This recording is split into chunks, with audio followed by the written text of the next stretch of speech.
آمین. Our speaker today is Brother Darren from Bradford, and he's going to speak on the subject, the joy of baptism, and he's asked that we should take a reading from Isaiah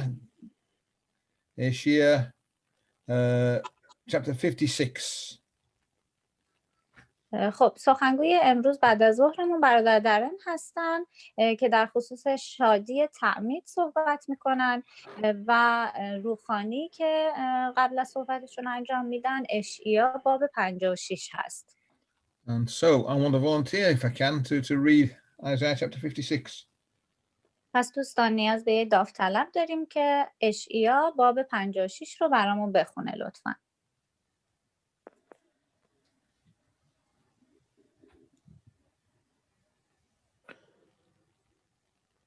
کسی از دوستان میخونن برامون؟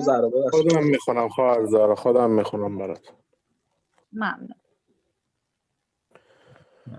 اشعیا باب 56. خداوند چنین میفرماید: انصاف را نگاه داشته، عدالت را به عمل آورید، زیرا نجات من نزدیک شده و عدالت من به زودی منکشف خواهد شد.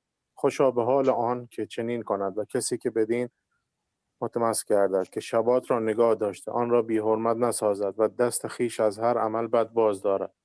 پس غریبی که به خداوند پیوسته باشد نگوید خداوند مرا از قوم خیش جدا خواهد کرد و خسا نگوید درختی خشک بیش نیستم، زیرا خداوند چنین می‌فرماید: خسی‌هایی که شبات مرا نگاه دارند و آنچه مرا خوشنود می‌سازد برگزینند و به عهده من تمسک می‌گویند. بدیشان در خانه خیش و در اندور دیوارهایش نام و یادی بهتر از پسران و دختران خواهم بخشید. آری بدیشان نامی جاودانه خواهم بخشید که هرگز از میان نخواهد رفت، و نیز غریبانی که به خداوند تمسک رسند او را خدمت کنند و نام او را عزیز دارند و خادمان او شوند، یعنی همه کسانی که شبات را نگه داشته آن را بی حرمت نسازند و به عهده من متمسک نباشد. آنان را به کوه مقدس خیش خواهم آورد و در خانه عبادت خیش ایشان را شادمان خواهم ساخت. قربانی‌های تمامسوز و دیگر قربانی‌های ایشان بر مذبح من پذیرفته خواهد شد، زیرا که خانه من خانه دعا برای همه قوم‌ها خوانده خواهد شد. و خداوندگار یهوه که رانده شدگان اسرائیل را گرد می‌آورد چنین می‌فرماید: من کسان دیگر را نیز علاوه بر آنان که همکنون گرد آمدند با ایشان جمع خواهم کرد. ای تمامی و هوش صحرا و ای همه حیوانات جنگل، بیایید و بخورید. دیدبانان اسرائیل کورند، آنان جملگی عاری از معرفتند، جملگی سگانی کنگ را مانند که پارس کردن نتوانند. دراز می‌کشد و رویاها را می‌بیند و چرت زدن را دوست می‌دارد. آنان سگانی حریصند که سیری نمی‌شناسند، شبانانی بی‌فهمند که جملگی به راه خود برگشتند و هر یک در پی نفع خویشند. فریاد برمی‌آورند: بیایید تا رفته شراب بیاوریم، بیایید تا از مسکرات مست شویم. فردا نیز مانند امروز خواهد بود و حتی بسا بهتر از آن. خیلی ممنون. Okay, Brother Darren, the joy of baptism. Thank you and good afternoon everybody. بعد از ظهر همه بخیر.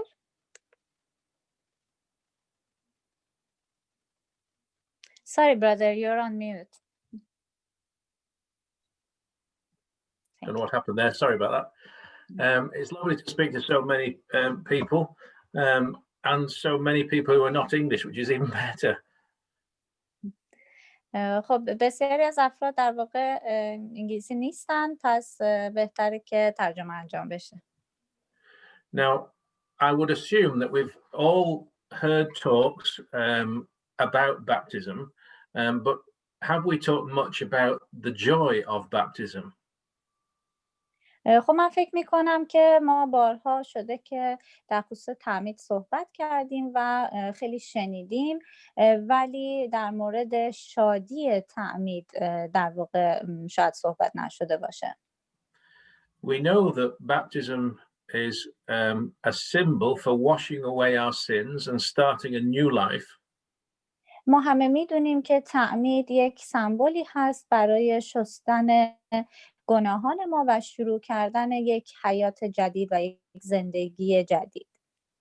And of course that will mean different things to each of us in different ways depending on what we're leaving behind.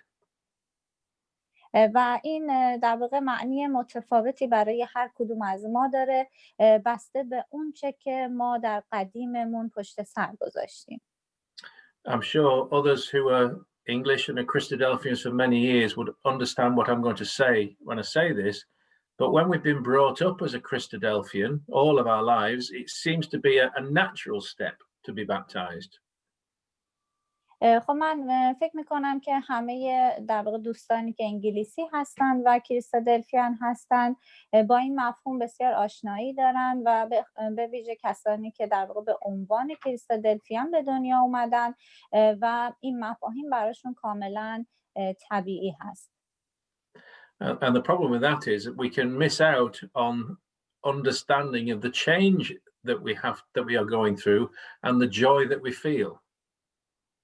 و تنها مشکلی که وجود داره فهم در واقع اون تغییری هست که ما باهاش روبرو خواهیم بود و اون شادی که بعد از این اتفاق در وجود ما احساس میشه.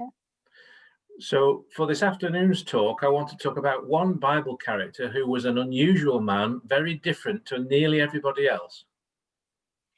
خب برای این بعد از ظهر در واقع در مورد موضوعی میخوایم صحبت کنیم، در مورد شخصی که در کتاب مقدس بسیار فرد ویژه‌ای هستند برای همه ما. And baptism for him meant absolutely everything to him, and he was overcome with joy.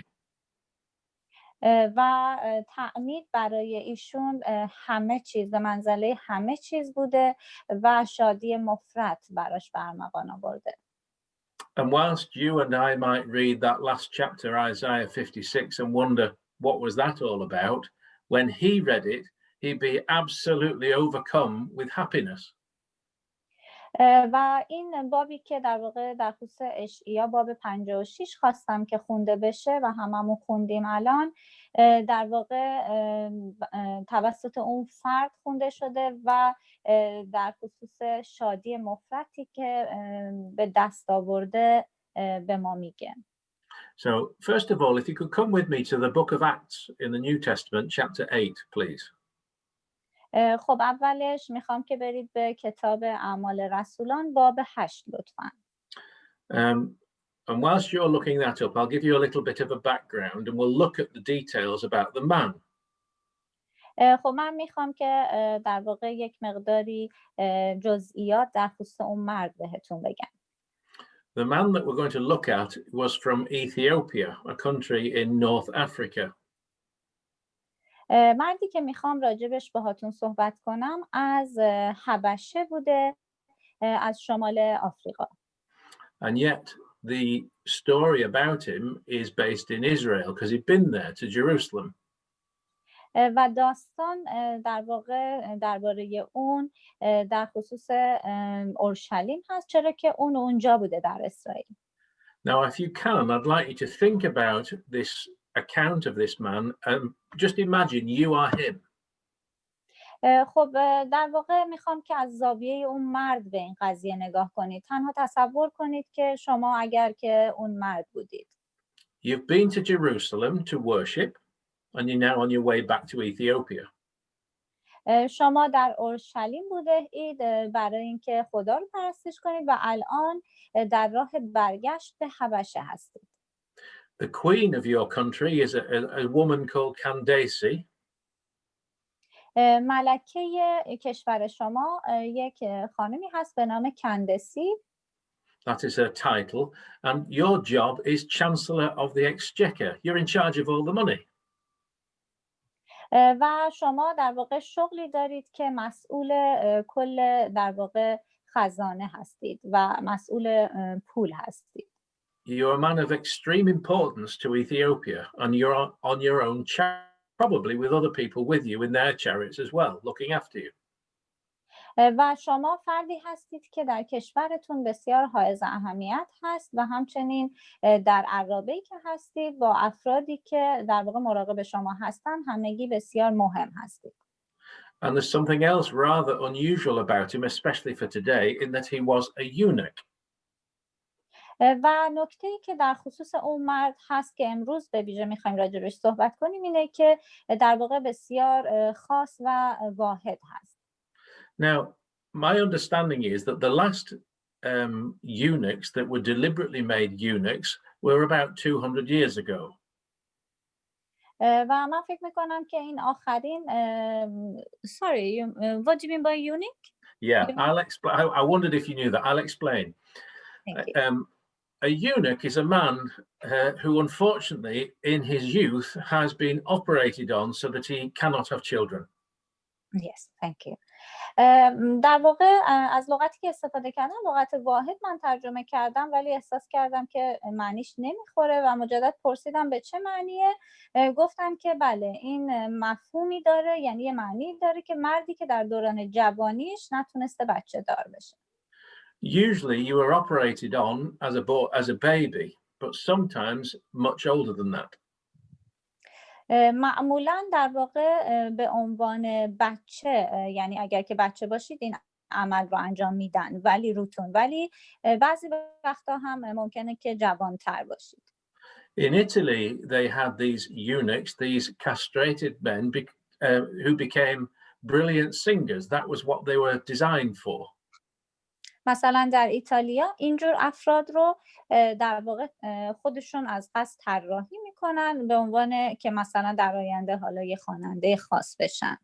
Because they were operated on as babies, they never developed normally as a man because they didn't have the male hormones in the same way.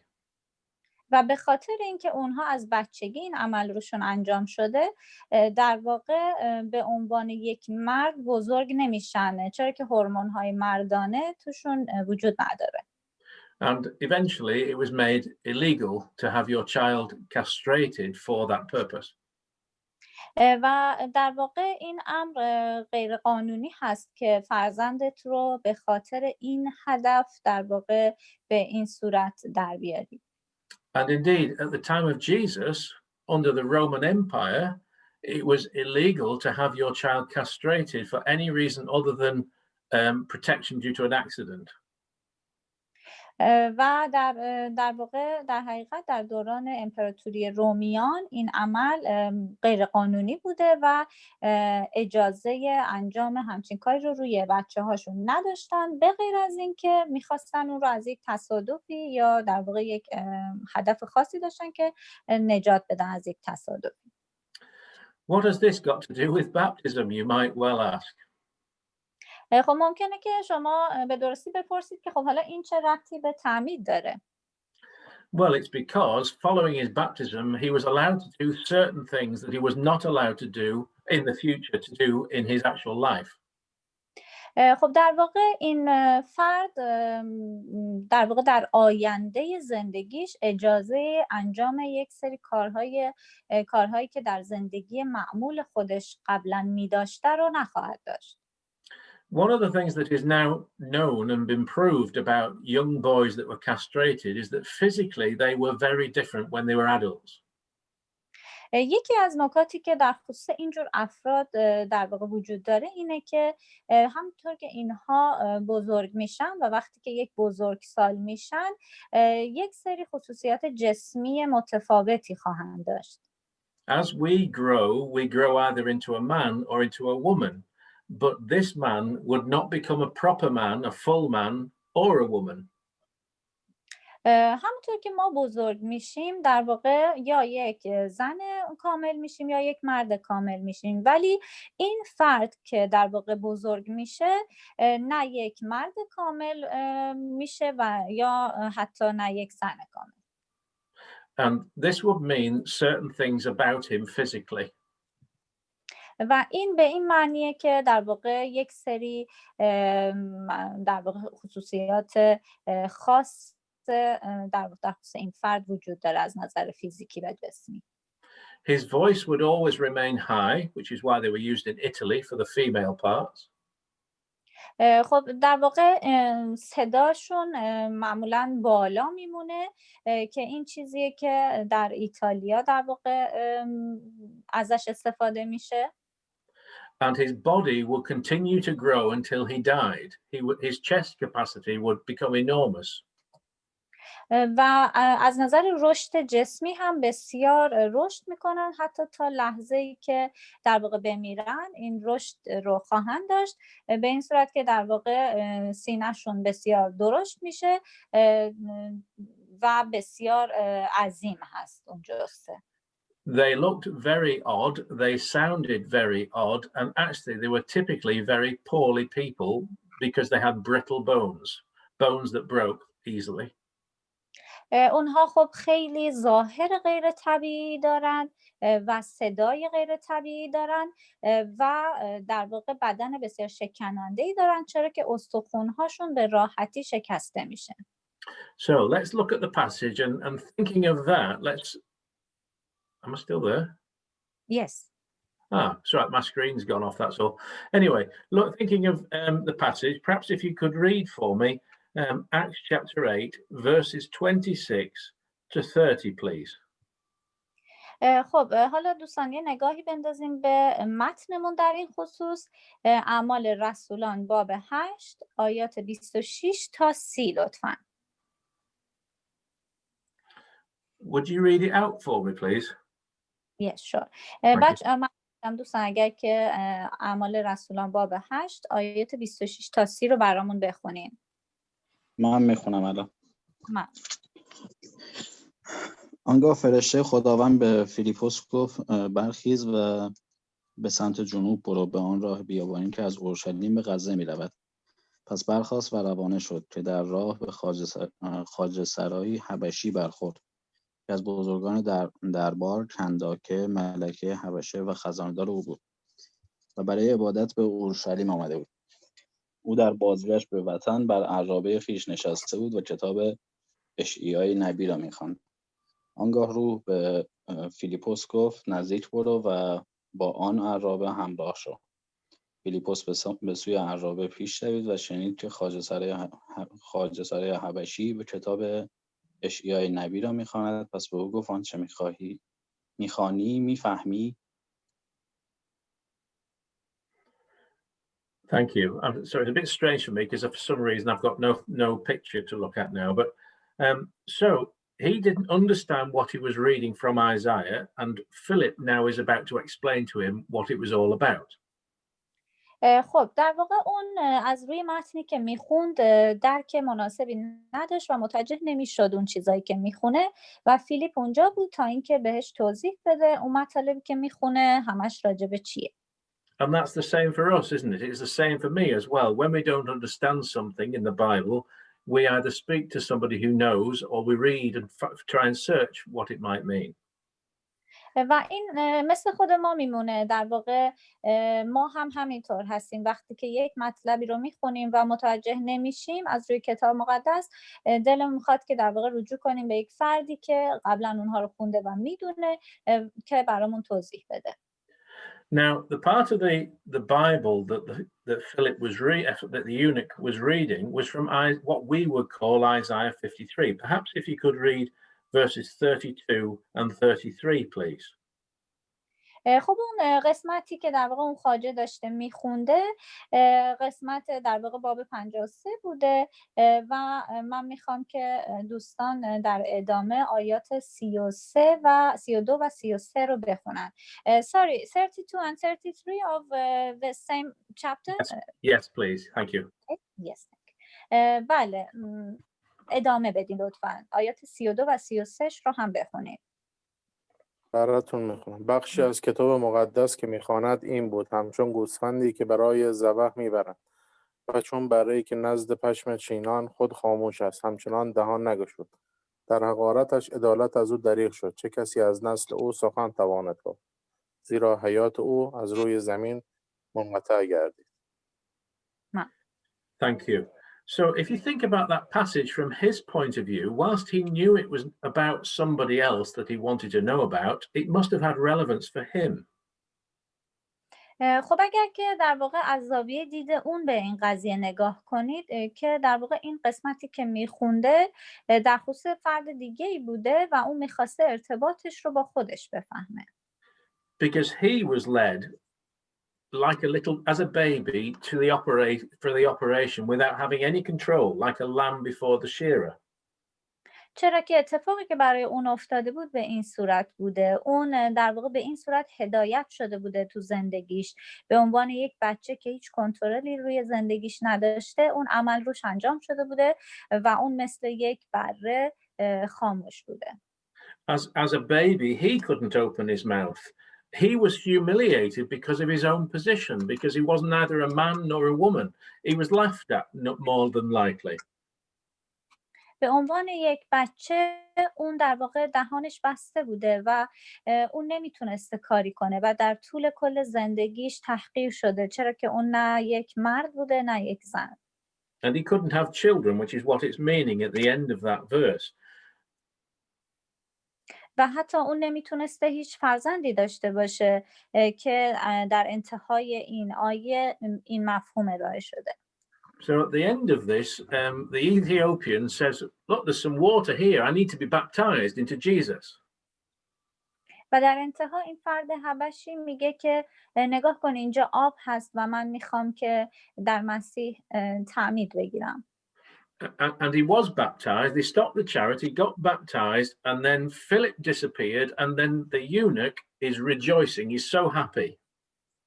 و اتفاقی که افتاد در واقع عرابه متوقف شد و اون در واقع فیلیپ اون رو تعمید داد و بعد از اینکه اون تعمید گرفت فیلیپ در واقع ناپدید شد. و اون the last part. و اون از شادی مفرط خودش لذت برد. Thank you. So perhaps if you come back with me to the passage where it's taken from Isaiah chapter 53. Yes, please. خب میخوام که با من همراه شید و به اشعیا باب 53 بریم که این متن از اونجا اومده. And when we look at chapter 53, which is all about Jesus, it's all about the difficulties he was going through. و وقتی که اشعیا باب 53 رو میخونیم کلش راجع به عیسی هست و تمام مشکلاتی که اون باهاش دست و پنجه نرم کرده. And many of those difficulties that Jesus would go through, because this was many years before Jesus was born, were the sort of difficulties that the Ethiopian would have been going through in a different way.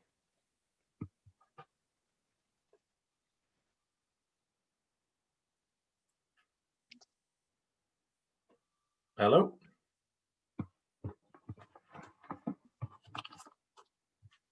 Sorry, brother. I think I lost my connection. Ah, right. Okay. Sorry. That's okay. I thought it was me that had lost mine. The Ethiopian would be reading about the suffering of Jesus in these verses, and the Ethiopian gone through something similar. خب در واقع اون فرد حبشی که این مطالب رو خونده در خصوص در واقع مشکلات و مصائبی بوده که مسیح داشته، ولی این فرد خودش رو هم در واقع دچار همچین مشکلات مشترکی میدیده. Now, for the sake of time, I'm going to just read on. They didn't have chapter divisions like we do now. خب من در واقع به خاطر اینکه زمان رو از دست ندیم میخوام که در واقع ادامه بحث رو بگم و این رو بگم که اونها این تقسیم بندی باب‌هایی که ما اکنون داریم رو قدیم نداشتن. He would have had a scroll, his own scroll it would look like, of the whole of the prophecy of Isaiah all rolled up. و برای مثال اون در واقع اون توماری که دستش بوده رو وقتی که اینجوری باز میکرده میتونسته کل در واقع پیشگویی هایی که شده بوده رو توی اون رولی که داشته توی اون در واقع تومارش ببینه. He wouldn't have just started in that section in chapter 53. He's got up to it. And when he'd finished, he'd have carried on reading the rest of it. برای مثال در واقع اون شروع نکرده از اول یک بابی و اون قسمت رو مثلا بخونه. وقتی که اون شروع کرده اون پیشگویی ها رو خونده، در ادامه وقتی که این توما رو باز میکرده در ادامه هم پیشگویی های بعدی رو همزمان داشته. And that's why I had chapter 56 read earlier. و به خاطر همینه که من باب 56 رو ابتدا خوندم. Because to us it might seem quite a dull, ordinary chapter, but to him it was extremely full of joy. چرا که برای ما در واقع مثل یک باب معمولی میمونه ولی برای اون سرشار از شادی بوده. for example, in verse 3, neither let the son of the stranger that hath joined himself to the Lord. Well, he was a stranger. He wasn't from Israel. برای مثال در آیه 3 که در واقع میگه فرد غریبه‌ای که این شادی رو تجربه میکند، خب اون هم یک فرد غریبه حساب میشده چون که از اسرائیل نبوده. And the prophecy is saying, don't, just because you're from a strange land, don't you ever say you're separated from God. و این پیشگویی این رو میگفته که فقط به خاطر اینکه شما از یک سرزمین دیگه هستید، شما در واقع جدا نیستید از خدا. Now remember what the operation was that happened to the eunuch. He was unable to have children. Well, look at the end of verse 3. خب ولی نگاه کنید که در واقع اون عملی که روی این خواجه انجام شده بوده اون رو متفاوت کرده بوده و ولی خب به انتهای آیه 3 یک نگاهی بندازیم.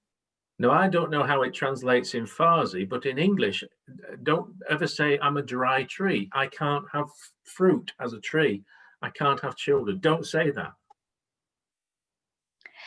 و من نمیدونم که دقیقا به فارسی چه ترجمه‌ای شده، ولی توی انگلیسی به این صورته که این رو نگید که من یک درخت در واقع خشک هستم و نمیتونم که میوه داشته باشم. این رو نگید.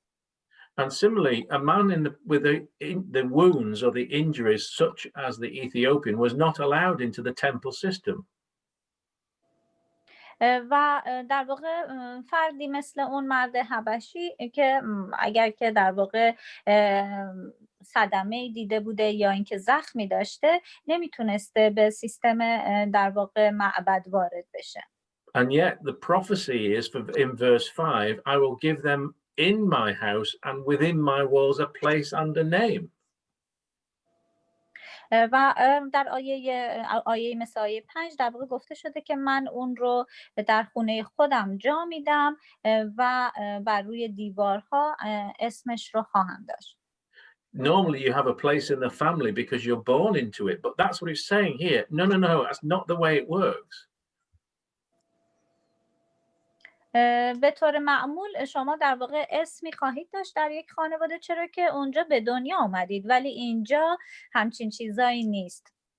In other words, the Ethiopian by being baptized was being baptized into a new family.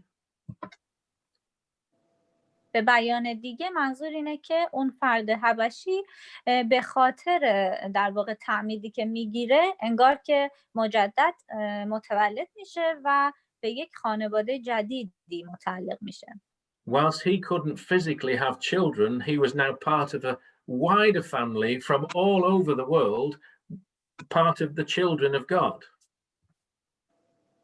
در حالی که اون نمیتونسته در واقع بچه دار بشه ولی خودش عضوی از یک خانواده خیلی بزرگی میشه که به عنوان فرزندان خدا حساب میشن. And ultimately when Jesus returns, he will be allowed in the temple because he wasn't then. و در نهایت وقتی که عیسی مسیح برمیگرده اون اجازه داره که وارد معبد بشه. Because that's what verse 7 is all about. I will bring into my holy mountain and make them joyful in my house of prayer. In it. چرا که در آیه 7 در واقع گفته شده که من اونها رو به خانه خودم در واقع برای کوه قرار خواهم داد اونها رو، چرا که اونها هم در واقع اون تو بودن. Now, I've really reduced what we could say about the Ethiopian, but he's now got a brand new life and a brand new future.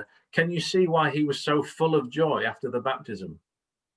و نکته که در خصوص این فرد حبشی وجود داره اینه که در واقع شما میتونید این خوشحالی و شادی که بعد از تعمید بر اون مستولی شده رو درک کنید.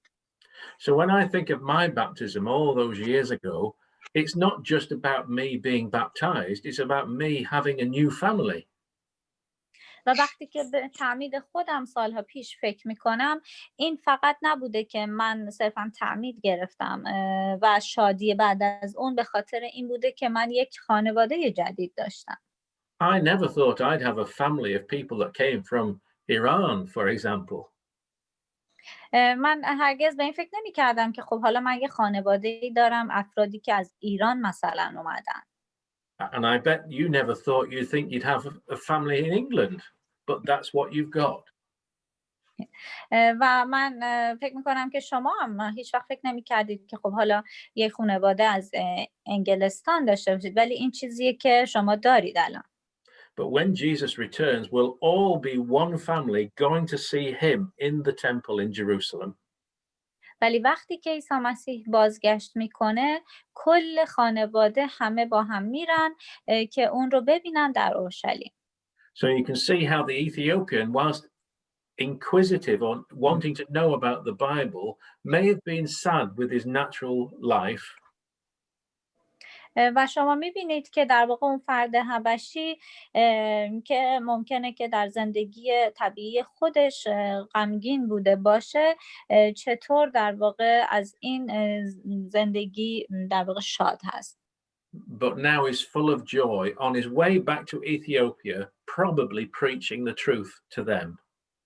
و اکنون که در راه بازگشت به حبشه هست، در واقع به فکر تعلیم دادن کلام هست و از این بابت خوشحاله. So let's not think about baptism simply as a symbol of remembering and showing the Lord's death, but let's think of it as a new life for us.